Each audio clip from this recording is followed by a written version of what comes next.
Students, welcome to my YouTube channel SVMC square. तो आज हम क्लास 12th की फिजिक्स लेकर आए हैं, जिसका चैप्टर 2 है और आपका लेक्चर नंबर 1 है। लेक्चर नंबर आपका 1 है और आपका चैप्टर है 2, इलेक्ट्रिक पोटेंशियल एंड कैपेसिटेंस, इससे वैद्युत विभव तथा धारिता।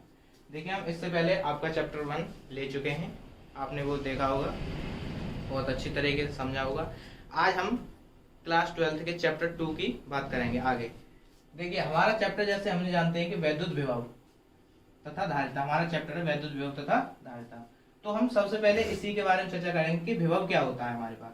देखिए, जो हमारा पहला लेक्चर है, जो आपका पहला लेक्चर होता है, उसमें हम क्या करते हैं, सारी डिटेल पढ़ते हैं, बहुत डेप्थ तरीके से हम उसमें जानकारी हासिल करते हैं। तो आपको ये पहला लेक्चर बहुत ध्यान से लेना होता है। क्लियर है? तो हम अब क्या चलेंगे, हम किसकी चर्चा करेंगे, विभव की। सबसे पहले जैसे हमारा चैप्टर ही क्या है, वैद्युत विभव तथा धारिता, तो हम किसकी चर्चा करेंगे, विभव के। विभव आखिर है क्या, विभव पोटेंशियल, पोटेंशियल क्या है। देखिए, इस चीज को समझने के लिए सबसे पहले मैं आपसे एक क्वेश्चन करता हूँ। क्लियर? तो आप उसका आंसर देना है कि हमारे पास, देखो मैंने बताया कि एक पिंड है हमारे पास A और एक पिंड है B।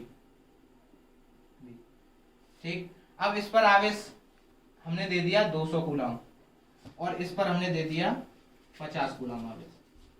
ठीक है, अब इसको हमने क्या किया, एक हमने चालक तार की सहायता से इसे दोनों को कनेक्ट कर दिया। अब बताइए कि जो हमारे पास आवेश है वो A से B में जाएगा या B से A में जाएगा।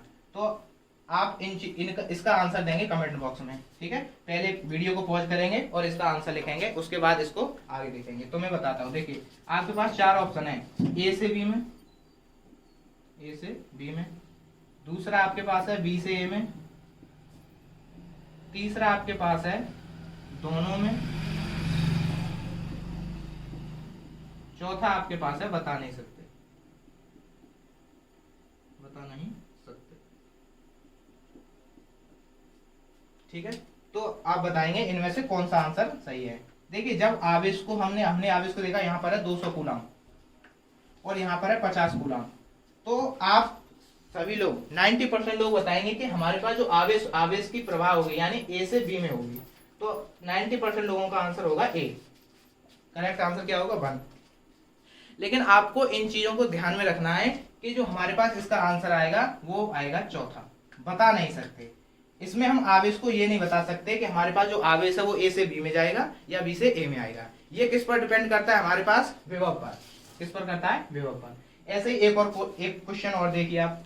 हमने एक पिंड लिया A, ये लिया पिंड, और एक दूसरा पिंड लिया, एक ये पिंड A लिया और एक पिंड ये B लिया। ठीक है, अब इस पर हमने, देखिए आपने क्लास 11th में ऊर्जा पढ़ी होगी, है ना। तो इस पे पिंड पर है सपोज 20 किलो कैलोरी ऊर्जा। ठीक है, 20 किलो कैलोरी ऊर्जा, और इस पर हमने दे दी 40 किलो कैलोरी ऊर्जा, किलो कैलोरी। क्लियर है? अब इसको हमने क्या किया, एक चालक तार की सहायता से ज्वाइंट कर दिया, दोनों को जोड़ दिया। अब बताइए कि जो हमारे पास ऊर्जा है वो A से B में जाएगी या B से A में जाएगी।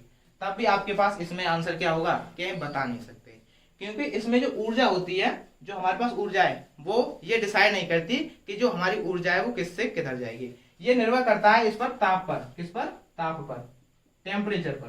टेम्परेचर पर ये निर्भर करता है कि हमारे पास जो टेम्परेचर किस पिंड पर ज्यादा है तो ऊर्जा किधर से किधर जाएगी।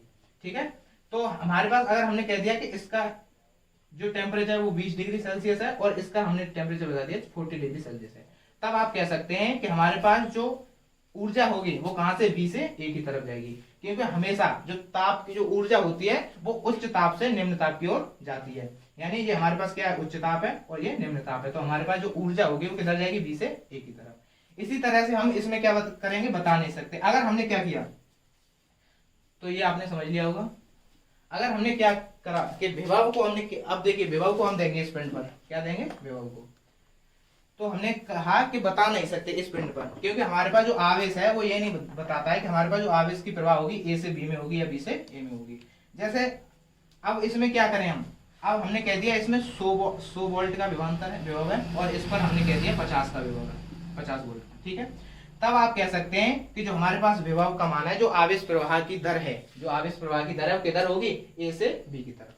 क्लियर है? तो आप इसमें क्या बता सकते हैं, अब हमारे पास जैसे हम किसी ने विभव दे दिया तब आप बता सकते हैं कि जो आवेश प्रवाह की दर है वो किधर होगी। तो जो विभव की जो आवेश प्रवाह की दर है, आवेश प्रवाह की जो दिशा बताता है उसे हम क्या कहते हैं, विभव कहते हैं। क्या कहते हैं, विभव। और विभव हमेशा कहाँ चलता है, उच्च ताप से, उच्च विभव से निम्न विभव की ओर। कहाँ चलता है, उच्च विभव से निम्न विभव की ओर। कहाँ चलता है, निम्न विभव की ओर, निम्न विभव की ओर चलता है। क्लियर है। तो आप बता सकते हैं कि जो हमारे पास आवेश प्रवाह है, आवेश जो प्रवाह होगा वो ए से बी में होगा, ए से बी में होगा। क्लियर है। अब यहाँ पर बता सकते हैं, अगर किसी ने आपको दिया कि इसमें 200 कूलाम आवेश है, इसमें 50 कूलाम आवेश है, तब आप ये नहीं बता सकते कि हमारे पास जो आवेश है वो ए से बी में जाएगा या बी से ए में आएगा। ठीक है। तो अगर आपने किसी ने विभव दे दिया, आपको क्या दे दिया, विभव दे दिया, तब आप बता सकते हैं दोनों पिंडों का विभव देने के बाद कि किसके पास, किस पिंड के पास विभव ज्यादा है और किसके पास कम है। तो आप बता सकते हैं कि हमारे पास जो विभव, जो आवेश का मान होता है वो उच्च विभव से निम्न विभव की ओर चलता है। यानी 100 वोल्ट इसमें है और इसमें 50 वोल्ट है, तो हमारे पास जो आवेश होगा वो ए से बी में जाएगा। क्लियर है। तो ये आपको समझ में आ गया होगा। देखिए आप ऐसा नहीं कह सकते कि हमारे पास ये आवेश ज्यादा है तो आवेश इधर से इधर आ गया। ठीक है। तो आपको इतना देखना है, आप कोई आपसे पूछे तो आपसे उसको इतना पूछना है कि इसका विभव बताइए, पिंड का जो विभव है वो कितना है, तब आप बता सकते हैं कि पिंड हमारे पास जो आवेश है वो किधर से किधर जाएगा। क्लियर है। तो हम ये समझ में आ गया होगा। देखिए एक एग्जांपल से और समझते हैं विभव को। जैसे हमने लिया एक टैंक लिया, 2 टैंक लिया हमने और एक ये लिया। क्लियर है। अब यहां पर हमने क्या, एक ये ज्वाइंट कर दिए दोनों पार्ट। इसमें यहां तक पानी है, सपोज इसमें 100 लीटर पानी है, इसमें कितना पानी है, 100 लीटर। ठीक है। और एक में यहां तक पानी है और इसमें है 500 लीटर पानी। तो पानी किधर से किधर जाएगा, पानी आप बता सकते हैं कि पानी हमेशा इधर से इधर जाएगा। तो आप इससे कह सकते हैं कि हमारे पास जो पानी का स्तर होता है वो उच्च स्तर से निम्न स्तर की ओर चलता है। तो देखिए इसमें, अब इसमें ये तो नहीं है कि 500, इसमें 100 लीटर, इसमें 500 लीटर है तो पानी इधर से इधर चला जाए, क्योंकि अगर ऐसा होता तो सारा समुद्र का पानी किसमें चला जाता है, इसमें ऊपर नदियों में आ जाता। लेकिन ऐसा नहीं होता है, क्योंकि नदी का पानी हमेशा किसमें जाता है, समुद्र में जाता है। समुद्र तो बहुत बड़ा है काफी, उसका पानी नदियों में आ जाता और हम सारे इसमें डूब जाते। तो क्या होता है, हमेशा जो पानी का स्तर होता है वो उच्च स्तर से निम्न स्तर की ओर चलता है। क्लियर है।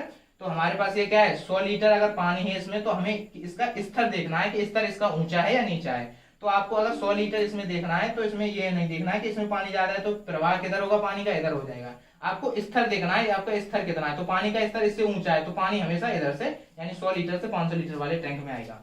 इसी तरह से हमें ये बताना होता है। क्लियर है। तो आपको ये समझ में आ गया होगा कि पानी को कैसे कैसे मैनेज करते हैं और ये कैसे करते हैं। तो हमारे विभव की टू दी पॉइंट डेफिनेशन क्या है, हमारा विभव क्या होता है, विभव जो बताता है। देखिए एग्जाम में आपने कुछ भी आया, आपने आपके एग्जाम में आया विभव की परिभाषा लिखी है, तो आप क्या लिखा है, विद्युत विभव की परिभाषा लिखा है। ठीक है। तो आपको ये समझना होता है पहले कि वो पूछ क्या रहा है, एग्जाम में पूछ कहा रहा है। तो आपने पूछा कि विभव क्या है, उसने पूछा विभव क्या है, तो आपको विभव की परिभाषा देनी है, डेफिनेशन टू दी पॉइंट लिखनी है कि जो हमारे पास विभव होता है वो किसी पिंड में आवेश की प्रवाह की दिशा को बताता है। क्या बताता है, आवेश की प्रवाह की दिशा को। तो हमारे पास विभव क्या है, विभव आवेश के प्रवाह, आवेश के प्रवाह की दर बताता है। तो हमारे पास जो विभव है वो क्या बताता है, आवेश के प्रवाह की दर। क्लियर है। तो ये ऐसे हम इसको क्या करते हैं, टू दी पॉइंट डेफिनेशन बता सकते हैं। ठीक है। तो आप इसे नोट कर लीजिए। तो आपने ये नोट कर लिया होगा। अब हम इससे अपने आगे टॉपिक चलते हैं। देखिए आपने अभी देखा विभव, विभव आपने पढ़ लिया, टू दी पॉइंट कैसे लिखते हैं। अब इसकी एक और डेफिनेशन समझेंगे। विभव हमने देख लिया, अब हम इसे वैद्युत विभव में कन्वर्ट करेंगे। तो हमारे पास जो वैद्युत विभव होता है V इक्वल टू होता है W/Q। अब W आप जानते हैं क्या होता है, ये होता है कार्य, और ये Q क्या होता है, आवेश। Q क्या है यहाँ पर, आवेश। Q है आवेश। तो हमारे पास जो डेफिनेशन बनती है वो क्या होती है, जैसे हमारे पास कोई एक पिंड है, एक हमने ये ले लिया, ये क्या है हमारे पास, वैद्युत क्षेत्र, इंटेंसिटी ऑफ इलेक्ट्रिक फील्ड है हमारे पास। यहाँ पर हमने कोई आवेश दे दिया है Q, तो यहाँ पर क्या है, इलेक्ट्रिक फील्ड उत्पन्न हुआ है चारों तरफ।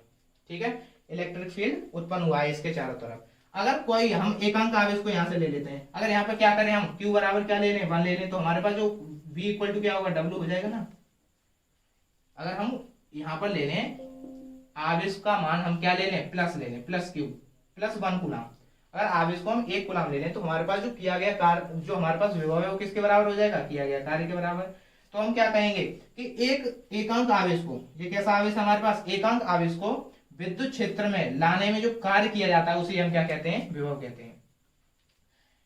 ठीक है, तो हमारे पास जो डेफिनेशन है, टू द पॉइंट डेफिनेशन क्या है कि किसी एकांक आवेश को अनंत से अनंत, देखिए अनंत का मतलब क्या होता है, अनंत से लाने में किया गया किसी आवेश को, एकांक आवेश को अनंत से किसी विद्युत क्षेत्र में लाने में किया गया कार्य हमारे पास क्या होता है, विद्युत विभव होता है। अब देखिए अनंत का मतलब ये नहीं है कि बहुत दूर, अनंत का मतलब बहुत दूर नहीं है, अनंत का मतलब है अज्ञात। अब जैसे मेरे कोई पीछे पॉइंट है, हमारे पीछे अगर कोई पॉइंट है तो वो क्या है, हमारे अनंत है। अगर शायद हमारे सामने कोई बहुत दूर हो लेकिन हमें पता हो कि ये कितनी है, तो वो अनंत नहीं हो सकता। ठीक है, अगर हमारे पीछे जस्ट पीछे अगर कोई पॉइंट है तो वो क्या हो सकता है, अनंत हो सकता है। तो आपको अनंत का मतलब ये नहीं है कि दूर, अनंत का मतलब है हमें मालूम नहीं, अज्ञात राशि। क्लियर है, तो आपको ऐसे समझना है। तो हम क्या कहेंगे कि एकांक आवेश को अनंत से विद्युत क्षेत्र के किसी भी बिंदु तक, किसी भी विद्युत क्षेत्र में कोई भी बिंदु उस तक लाने में किया गया कार्य हमारे पास क्या होता है, विद्युत विभव होता है। ठीक है, इसका जो मात्रक होता है वो क्या होता है, मात्रक क्या होता है, वोल्ट। इसका मात्रक होता है वोल्ट, इसका मात्रक होता है वोल्ट। क्लियर है, इसका मात्रक होता है वोल्ट। देखिए एक और मात्रक आप निकाल सकते हैं कि कार्य का मात्रक क्या होता है, जूल, और आवेश का मात्रक आप जानते हैं कूलम होता है। तो इसका मात्रक एक और कह सकते हैं, जूल प्रति कूलम। क्या कह सकते हैं, जूल प्रति कूलम। ये भी आप लिख सकते हैं, ये भी इसका मात्रक है। तो आपके पास क्या हुआ, 2 मात्रक हुए। ठीक है, अब इसकी विमा क्या होती है, तो आपको विमा ये आपके लिए होमवर्क है कि आपको इसकी क्या करनी है, विमा, ये आपके लिए होमवर्क है। इसकी क्या निकालनी है आपको, विमा निकाल कर कमेंट सेक्शन में आपको इसका आंसर देना है और ये बतानी है कि विमा इसकी कितनी होती है। तो आपको वैद्युत विभव समझ में आ गया होगा बहुत अच्छी तरीके से कि कैसे कैसे हमने विभव को डेफिनेट किया है और कैसे कैसे ये विभव क्या होता है हमारे पास, ये आपको बहुत अच्छी तरह से पता चल गया होगा कि कैसे हम विभव को डेफिनेटली डेप्थ तरीका से कैसे हम इसको जान सकते हैं। ठीक है, तो आप इसे नोट कर लीजिए। तो आपने ये नोट कर लिया होगा। अब देखिए, अब इससे ही रिलेटेड एक और टॉपिक आता है हमारे पास,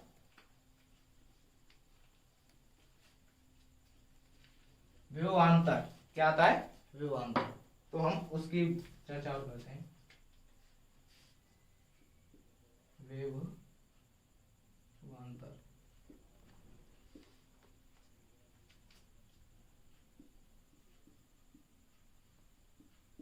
पोटेंशियल डिफरेंस।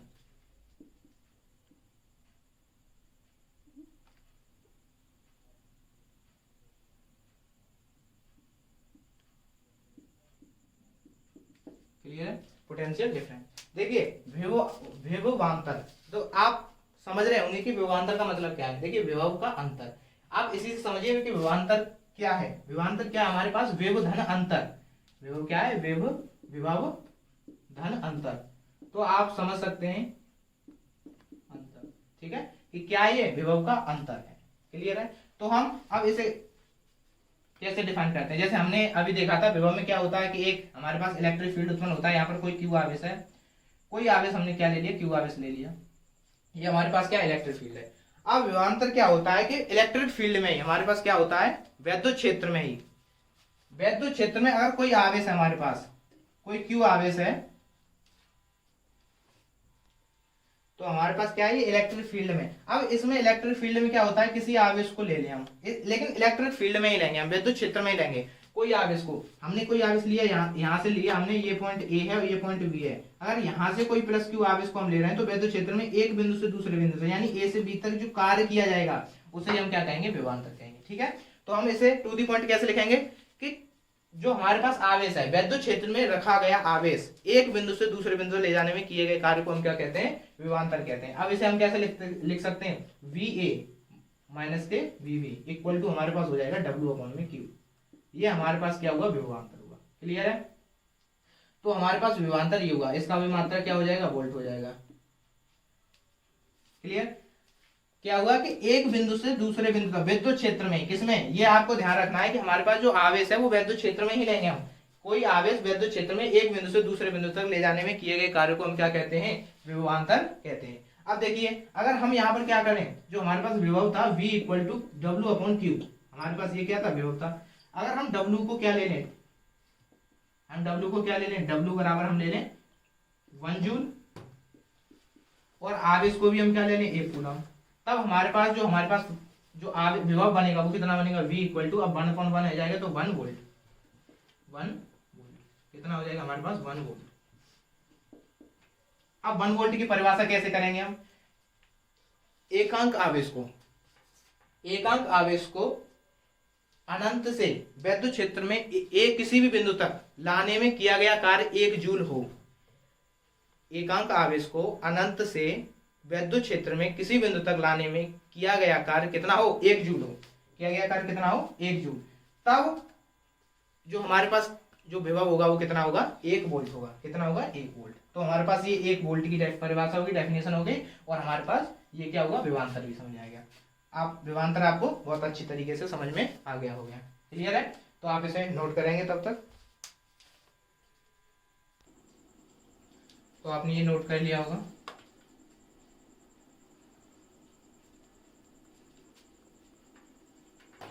अब देखिए, हम देखेंगे कि जो हमारे पास स्थिर वैद्युत बल है, वो संरक्षी क्यों होता है हमारे पास। ठीक है? तो हम अब अगली टॉपिक पर चलते हैं हमारे पास, कि स्थिर वैद्युत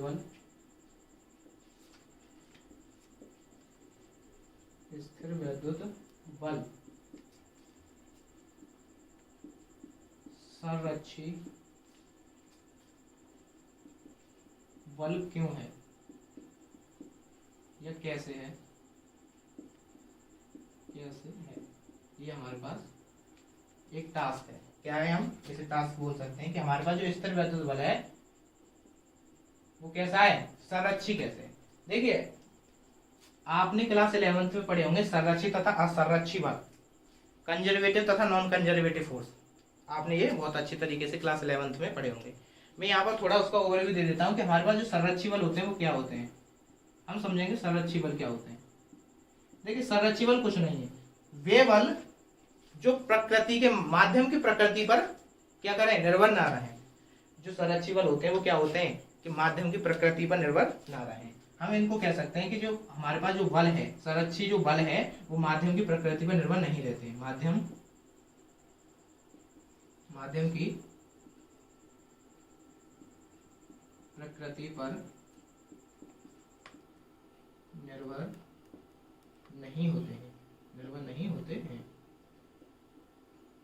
नहीं होते, यानी माध्यम की प्रकृति, जो माध्यम की प्रकृति होती है उस पर निर्भर नहीं करते हैं जो हमारे पास संरक्षी बल होते हैं। अब इसमें एग्जांपल कौन कौन से होते हैं, तो एग्जांपल आपके हमारे पास जो एग्जांपल है, उदाहरण है, वो हमारे पास पहला है गुरुत्वाकर्षण बल का।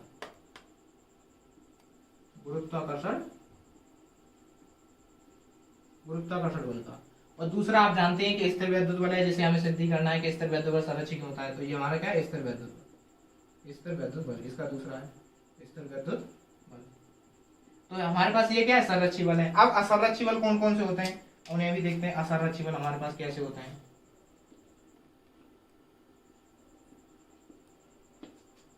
असंरक्षी बल, नॉन कंजर्वेटिव फोर्स। देखिए, असंरक्षी बल क्या होते हैं कि माध्यम की प्रकृति पर निर्भर करते हैं। ये जो बल होते हैं वो माध्यम की प्रकृति पर निर्भर करेंगे कि माध्यम कैसा है कैसा नहीं है। ठीक है, उस पर ये क्या करेंगे, निर्भर करेंगे। क्लियर है? तो हमारे पास क्या है, ये माध्यम की प्रकृति पर निर्भर करते हैं। माध्यम की प्रकृति पर निर्भर करते हैं। तो ये हमारे पास क्या है, असंरक्षी बल होते हैं। संरक्षी में आपने देखा कि माध्यम की प्रकृति पर ये निर्भर नहीं करते, माध्यम कैसा भी हो, कहां से भी आया हो, तो हमारे पास क्या है, निर्भर नहीं करते। और असंरक्षी बल हमारे पास नॉन कंजर्वेटिव फोर्स कैसे हो, ये माध्यम की प्रकृति पर निर्भर रहते हैं कि माध्यम है तभी क्या करेंगे, कार्य करेंगे। तो हमारे पास इसमें उदाहरण है, एग्जाम्पल इसमें कौन सा है, श्यान बल का है। कैसा बल है, श्यान बल, जो आपने श्यानता गुणांक, जैसे हमारे पास जो क्लास 11th में जो हमारे पास पोर्शन है आपने उसमें पढ़ा होगा श्यान बल, श्यानता गुणांक, श्यानता के बारे में जो आपने श्यान विस्कोसिटी, जैसे इंग्लिश में कहते हैं विस्कोसिटी फोर्स, इसे क्या कहेंगे विस्कोसिटी फोर्स, श्यान बल। क्लियर है। तो आपके पास ये क्या है संरक्षी और असंरक्षी बल। अब हमें क्या करना है कि स्थिर वैद्युत बल को ये सिद्ध करना है कि हमारे पास जो बल है वो क्या है संरक्षी कैसे है। तो हम देखिए हमारे पास क्या है, इस वैद्युत बल क्या होता है, एक बिंदु से दूसरे बिंदु तक हमारे पास ये बिंदु है ए और ये है बी, ठीक है। तो यहां से यहां तक कार्य करने में जो हमारे पास कार्य किया हमने, यहां से यहां तक आए वो कार्य कितना होगा V A B, B A B लिखेंगे हम इसे, क्योंकि ए से बी की तरफ जा रहा है, कहां जा रहा है बी से ए से बी की तरफ। तो हमारे पास जो विभव का मान होगा वो कितना होगा वी वी माइनस के वी ए, क्योंकि विभवांतर का मतलब क्या होता है विभव का अंतर। तो हमारे पास क्या होगा वी ए माइनस के वी बी। और अगर हम इसको फिर से वापस लेके जाएं, अगर हम क्या करें इससे इसको वहीं पर लौटा के जाए, यानी बी से अब कहां चल रहे हैं हम ए की ओर, तो हमारे पास जो विभव होगा बी से ए की ओर, हम इसे लिखेंगे बी से ए की ओर। तो ये हो जाएगा वी ए माइनस के वी बी, ये हो जाएगा, ठीक है। तो आपने देखा कि जब हम ए से बी की ओर चले तो हमारे पास विभव क्या होगा वी बी माइनस के वी ए, और हम बी से ए की ओर चल रहे हैं तो हमारे पास जो हम आवेश है, यहाँ पर कोई आवेश है, इसको हम पहले ए से बी की ओर ले जाए और फिर बी से ए की ओर ले जाएंगे। तो हमारे पास जो विभव होगा, अगर हम ए से बी की ओर ला रहे हैं तो हमारे पास बी बी माइनस के वी ए हो जाएगा, और अगर बी से ए की तरफ ले जा रहे हैं तो बी ए माइनस के बी बी, क्योंकि ये क्या होता है विभवांतर होता है। अब देखिए हम क्या करेंगे, इसे संरक्षित करेंगे। तो हमारे पास जो वी ए बी है उसे हम क्या कर देंगे बी बीच से जोड़ देंगे, ठीक है। इनको दोनों का हमें क्या करना है संरक्षी, यही तो बताना है कि संरक्षी है कैसे है संरक्षी। तो हमें क्या कर देंगे दोनों को जोड़ देंगे इनको, क्योंकि यहाँ से इतना कार्य किया गया कार्य और यहाँ से फिर दोबारा किया गया कार्य, तो यही तो हमारे पास कुल कार्य होगा, कुल वैद्युत बल होगा। तो हम क्या करेंगे अब इसको जोड़ देंगे। तो हमारे पास पहला बल क्या है वी बी माइनस के वी ए, और इसको जब हम जोड़ेंगे तो हमारे पास ये हो जाएगा वी ए माइनस के V B, V A minus के वी बी। अब देखिए माइनस प्लस कैंसिल आउट हो जाएंगे, तो हमारे पास जो विभव V A B plus V V B का मान जितना आया 0। तो हम इससे यह कह सकते हैं हमारे पास जो स्थिर वैद्युत बल है वो कैसा बल है संरक्षी बल है। समझ में आया। तो हमारे पास ये क्या है स्थिर वैद्युत बल कैसा बल है, एक संरक्षी बल होता है। तो आपने ये देखा कि हमारे पास ये संरक्षी बल, ये हमने क्या किया प्रूव किया, यहाँ पर क्या किया प्रूफ किया, क्या किया प्रूव किया कि हमारे पास जो स्थिर वैद्युत बल है वो कैसा बल है संरक्षी बल है। क्लियर है। तो आप इसे नोट करेंगे, तो आपने ये नोट कर लिया होगा। अब देखिए अब हम देखेंगे कि एक बिंदु से जो हमारे पास किसी बिंदु है, कोई भी बिंदु है, उस पर हम वैद्युत विभव की गणना करेंगे बिंदु आवेश के कारण। कोई बिंदु आवेश है हमारे पास, उस पर कितना वैद्युत विभव लगता है, ठीक है। तो आपको ये समझ में आ गया होगा। चलिए हम अपने अगले टॉपिक पे चलते हैं। हमारा जो टॉपिक है वो क्या है बिंदु आवेश के कारण वैद्युत विभव। बिंदु आवेश के कारण वैद्युत, बिंदु आवेश के कारण वैद्युत।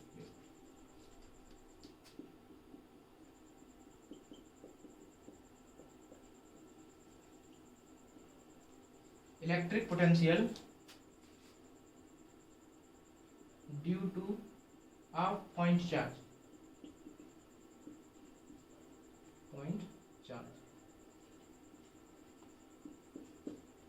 अब हम पढ़ेंगे कि बिंदु आवेश के कारण हमारे पास जो वैद्युत विभव है वो कितना आएगा। अगर हमने कोई बिंदु आवेश लिया, कितना लिया बिंदु आवेश, तब हम इसकी क्या करेंगे अब गणना करेंगे हमारे पास।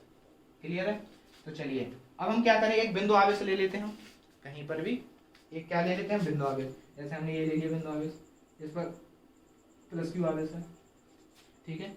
अब यहाँ से एक आर दूरी पर हम क्या ले लेते हैं बी पॉइंट ले लेते हैं, बी पॉइंट एक्स दूरी पर ले लेते हैं, एक्स दूरी पर कितना एक्स दूरी, ठीक है। और यहाँ से भी एक और हम छोटा सा हिस्सा कर लेते हैं जिसे हम कह देते हैं dx, और ये पॉइंट हमारा ए हो जाता है।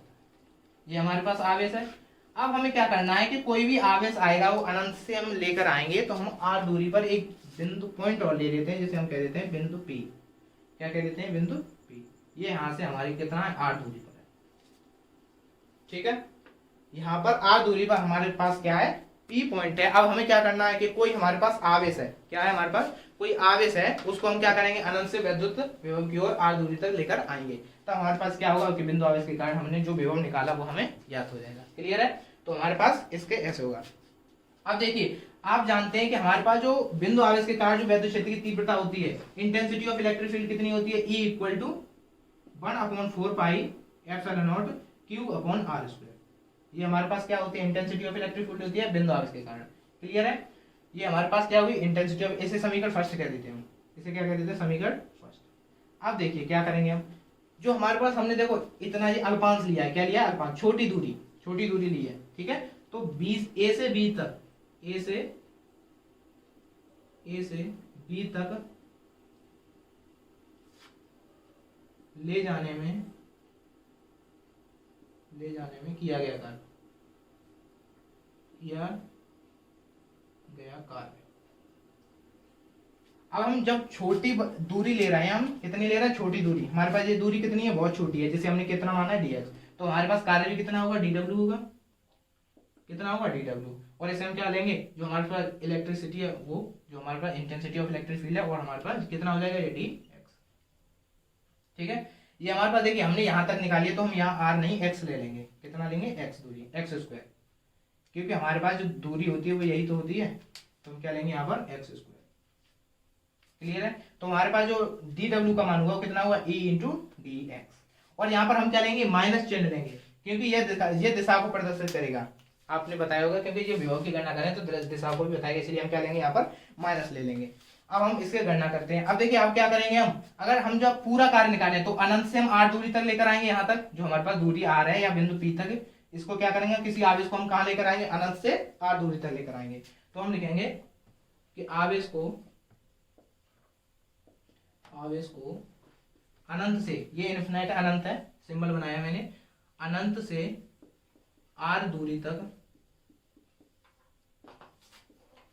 लाने में, r दूरी तक लाने में किया गया कार्य। अब देखिए हमने क्या किया, अब जब हमने छोटा कार्य निकाला dw, तो हमारे पास अब क्या करेंगे, हम इसको इंटीग्रेशन कर देंगे, तो हमारे पास कितना हो जाएगा, फुल कार्य मिल जाएगा w। इसी को हम क्या कहेंगे, जो हमारे पास पूरा कार्य मिल जाएगा, इसको हम कह देंगे विभव। और जो हमारे पास जो इंटीग्रेशन हम कर देंगे टोटल का, कितना कर देंगे इंटीग्रेशन, जो अनंत से हो जाएगा r दूरी तक, और वो कितना हो जाएगा, dw, कितना हो जाएगा, dw। क्लियर है? तो अब हम इसका क्या करेंगे, इंटीग्रेशन dw कर देंगे। तो v का मान हम निकालेंगे, अब विभव, यहाँ से विभव ही चलने लगेगा, क्योंकि किया गया कार्य कितना होता है, हमारे पास विभव होता है। तो इंटीग्रेशन अनंत से हम क्या लेंगे, r दूरी तक। अब dw का मान यहाँ पर रख देंगे, क्या है, माइनस के e dx। और हमारे पास आप जानते हैं समीकरण फर्स्ट से कितना है, जो e का मान है वो माइनस हम बाहर निकालेंगे, e का मान है 1/4 pi epsilon not, 1/4 pi epsilon naught q upon x square into dx। ठीक है, तो हम अब देखिए हमारे पास q अपॉन 4 पाई एप्सिलॉन कैसी राशि, कांस्टेंट राशि, तो हमारे पास माइनस के q upon 4 pi epsilon not हम इसे बाहर निकालेंगे, तो इंटीग्रेशन हमारे पास अनंत से कितना हो जाएगा, r दूरी पर 1/x स्क्वायर dx। ठीक है, अब हम क्या करेंगे, इसका इंटीग्रेशन कर देंगे, तो q upon 4 pi epsilon not, और हमारे पास जो इंटीग्रेशन होता है वो 1/x स्क्वायर का कितना होता है, x टू दी माइनस के 1 अपॉन में माइनस के 2, माइनस के 1 बनाएगा यहाँ पर, क्योंकि 2 माइनस के प्लस के 1 हो जाएंगे, तो हमारे पास कितना हो जाएगा, ये r दूरी से अनंत तक। ठीक है, देखिए जब इसका इंटीग्रेशन करेंगे, देखो 1/x स्क्वायर का हम जब dx से इंटीग्रेशन करते हैं, तो हमारे पास ये ऊपर जाएगी, तो x to the power minus के 2 हो जाएगी इंटीग्रेशन में, और dx आप जानते हैं x एनी का फार्मूला क्या होता है, जो बाहर आ जाता है इसमें प्लस जुड़ जाता है, तो हमारे पास क्या होगा, ये होगा x माइनस के 2 प्लस के 1 अपॉन में माइनस के 2 प्लस के 1, तो हमारे पास x माइनस के 1 अपॉन में माइनस के 1, ये हमारे पास इंटीग्रेशन हो जाएगा। क्लियर है? तो हमारे पास ये हमने क्या कर दिया, यहाँ पर डायरेक्ट लगा दिया है। अब देखिए -1 को हम माइनस से मल्टीपल करेंगे, तो हमारे पास कितना हो जाएगा, प्लस हो जाएगा। तो हमारे पास विभव का मान कितना है, मैं यहाँ पर लिख रहा हूँ, विभव का जो मान आएगा वो कितना आएगा, 1/4 pi epsilon naught q upon, अब देखिए x है हमारे पास, तो इसको अपॉन में ले जाएंगे, -1 है की पावर है, तो हमारे पास कितना हो जाएगा, q यहाँ पर लिख देंगे q, और हमारे पास कितना हो जाएगा, 1/x हो जाएगा, और हमें लिमिट रखेंगे तो 1/r माइनस के 1/अनंत, 1/इनफिनिटी, ये हमारे पास क्या होगी, लिमिट रखी। अब जब इसका फाइनली रिजल्ट आएगा, तो हमारे पास जो विभव हो जाएगा वो कितना हो जाएगा, q upon 1/4 pi epsilon naught q upon r, और ये क्या हमारे पास विभव 1/एप्सिलॉन अनंत का मान कितना हो जाएगा, 1/इनफिनिटी का मान हो जाएगा 0। तो हमारे पास ये फाइनली रिजल्ट आया। विभव कि बिंदु आवेश के कारण जो हमारे पास वैद्युत विभव होता है वो कितना होता है, V equal to 1/4πε Q upon R। Clear है। तो आपने ये क्या देखा, बिंदु आवेश के कारण इस वैद्युत विभव की हमने गणना की।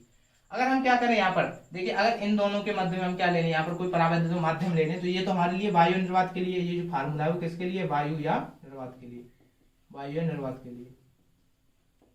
अगर यहाँ पर कोई माध्यम रख दें, क्या रख दें, कोई माध्यम रख दें, तो हमारे पास जो फार्मूला बनेगा वो कितना बनेगा, अगर कोई माध्यम रख दें हमारे पास, तो हमारे पास V इक्वल टू यही कितना बनेगा 1/4πε0 इंटू K, और कोई माध्यम लग जाएगा, हमारे पास सेम टू सेम वही फार्मूला रहेगा, ये हमारे पास फार्मूला वही रहेगा। क्लियर है। तो हमारे पास V इक्वल टू क्या हो जाएगा 1/4πε0 K इंटू में Q अपॉन R स्क्वायर, ये Q है हमारे पास, क्या है Q, कितना है Q। ठीक है। तो आपने यहाँ तक बहुत अच्छी तरीके से पढ़ा, ये हमारी पहली क्लास थी इसीलिए हमने इतने डेप्थ में पढ़ा है। तो आप यहाँ तक नोट करेंगे, यहाँ तक बहुत अच्छी तरह से पढ़ेंगे। अब देखिए इसके थोड़े कारक हो रहे हैं, अब इसके मतलब कारक क्या हैं इस पर कि कैसे कैसे ये विभव अप्लाई होता है, वो आप हम नेक्स्ट लेक्चर में लेते हैं, नेक्स्ट क्लास में लेंगे। तो आज के लिए इतना ही रखते हैं, और हम हमारी अब क्लास 11th की क्लास लेने जा रहे हैं, तो हम आज के लिए इतना ही रखते हैं। क्लास 12th के लिए ये कारक रह गए आपके, जो हम नेक्स्ट क्लास में ले लेंगे। ठीक है, थैंक यू सो मच।